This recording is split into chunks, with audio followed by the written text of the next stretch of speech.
Hello friend, welcome my YouTube channel. आज हम लोग पढ़ने वाले हैं हिस्ट्री से संबंधित इंपॉर्टेंट पॉइंट्स जो कि एग्ज़ाम में बार बार पूछे जाते हैं। तो हमने उन क्वेश्चनों को कंपाइल कर रखा है और काफ़ी अच्छे से पढ़ने वाले हैं, और हर क्वेश्चन के बारे में जो भी डिटेल होगा हम लोग साथ ही साथ कवर करते चलेंगे। तो आई होप आपको सेशन काफ़ी अच्छा लगेगा।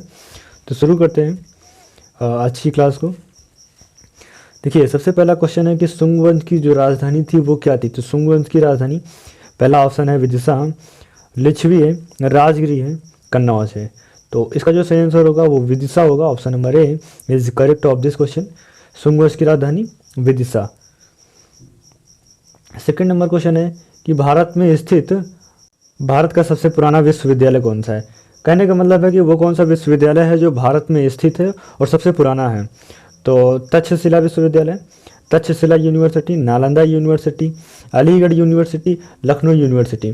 तो मैं बता दूं कि सबसे पुराना विश्वविद्यालय है वो है तक्षशिला विश्वविद्यालय, जो कि तक्षशिला विश्वविद्यालय पाकिस्तान में पड़ता है। और हमने पूछा है कि भारत में स्थित भारत का सबसे पुराना विश्वविद्यालय कौन सा है। तो option number B is correct, Nalanda विश्वविद्यालय। नालंदा विश्वविद्यालय बिहार में पड़ता है।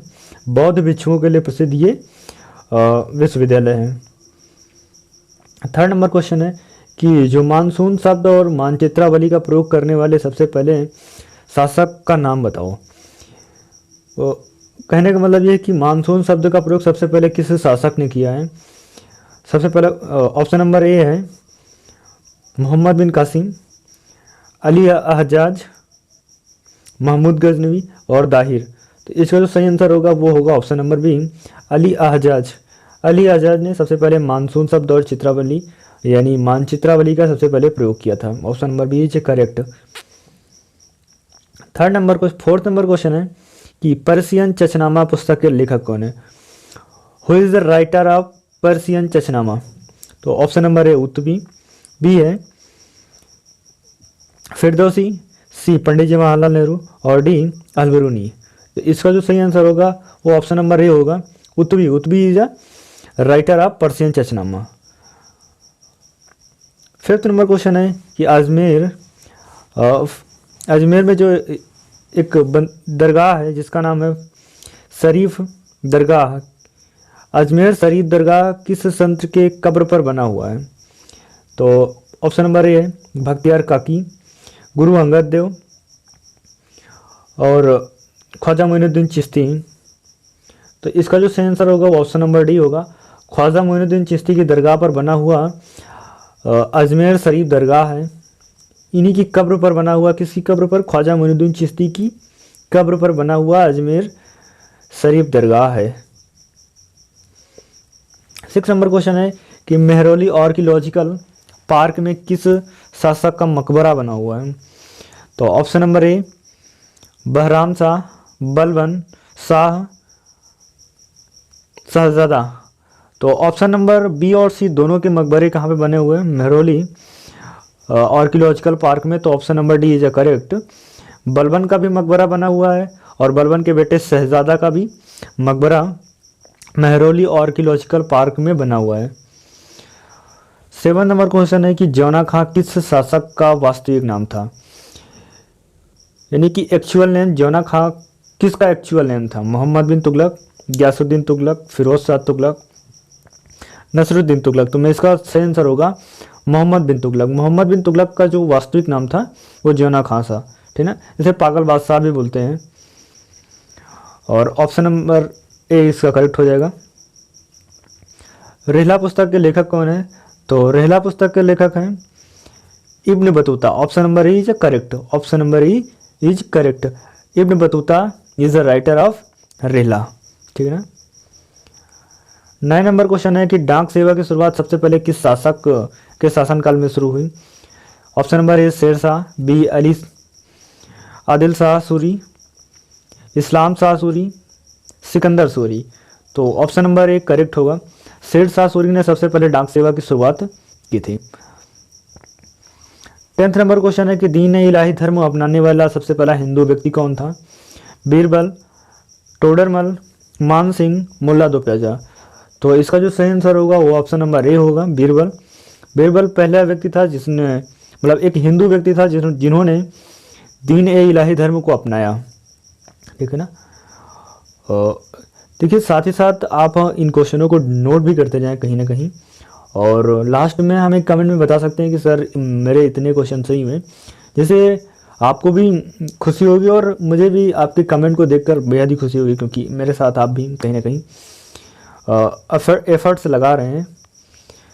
आगे चलते हैं क्वेश्चन नंबर 11 में। लघु अकबर की संज्ञा किस शासक को दिया गया है?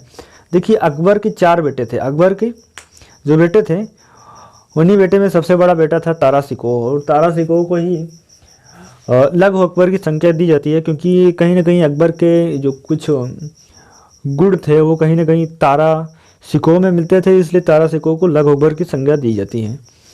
ठीक है ना। क्वेश्चन नंबर 12 है कि दिल्ली का लाल किला किसने बनवाया? अकबर ने, शेर शाह सूरी ने और गयासुद्दीन बलबन ने। तो इसका जो सही आंसर होगा वो क्या होगा? दिल्ली का लाल किला। दिल्ली का लाल किला किसने बनवाया है? औरंगजेब ने बनवाया। किसने बनवाया? Option number D is correct. Aurangzeb ने दिल्ली का लाल किला बनवाया है। साहिब खबर के नाम से प्रसिद्ध शासक का नाम बताओ। तो इसमें ऑप्शन नंबर ए बहादुर शाह आलम, बहादुर शाह आलम, जहांगीर शाह, मिर्जा राजा सवाई जय सिंह और महाराणा प्रताप। तो इसका जो सही आंसर होगा ऑप्शन नंबर ए करेक्ट होगा। बहादुर शाह आलम को हम लोग बोलते हैं साहिब खबर। ठीक है ना। ऑप्शन नंबर ए करेक्ट हो जाएगा। और 14 नंबर क्वेश्चन है कि मिर्जा राजा जय सिंह को मिर्जा और सवाई की उपाधि किस शासक ने दी थी?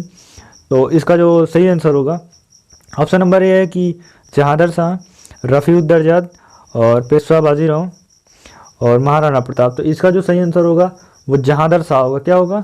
Jahangir Shah is the correct option of this question. तो जहांगीर शाह। 15 नंबर क्वेश्चन है कि मोहम्मद शाह रंगीला ने किस व्यक्ति की मदद से सैयद बंधुओं की हत्या करवाई थी? तो किन क्लीच खां की मदद से मोहम्मद शाह रंगीला ने सैयद बंधु जो थे